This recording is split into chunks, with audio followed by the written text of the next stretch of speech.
নমস্কাৰ বন্ধুসকল, আজিৰ দিনটো আমাৰ জীৱনৰ ইতিহাসত চিৰস্মৰণীয় হৈ থাকিব, কাৰণ আজিৰ দিনটো আমাৰ কলেজ জীৱনৰ অন্তিম দিন।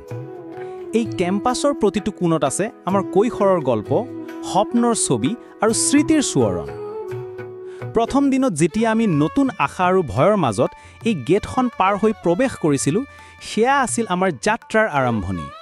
আজি সেই গেটখনৰ সন্মুখত উভতি আহি বিদায় লোৱাৰ সময়, যি বিদায়ৰ মাজত আছে আনন্দ, কৃতজ্ঞতা আৰু এক বেদনাময় নীৰৱতা। এই বেঞ্চবোৰে আমাৰ হাঁহি, তৰ্ক-বিতৰ্ক আৰু নীৰৱতাক সাক্ষী ৰাখিছে।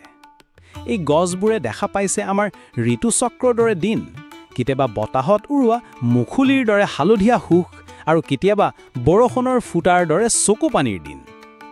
শিক্ষক-শিক্ষিকাৰ স্নেহ, বন্ধু-বান্ধৱীৰ আন্তৰিকতা, এইবোৰ কেতিয়াও সময়ৰ চুটত মিলাই নাযাব।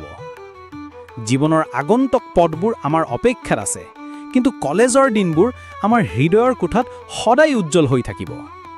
এই ব্লগটো মোৰ সকলো সহপাঠী, শিক্ষক-শিক্ষিকা আৰু মোৰ কলেজক উৎসৰ্গিত। ধন্যবাদ আমাক কেৱল শিক্ষা নহয়, জীৱনৰ ৰং শিকাই দিয়াৰ বাবে।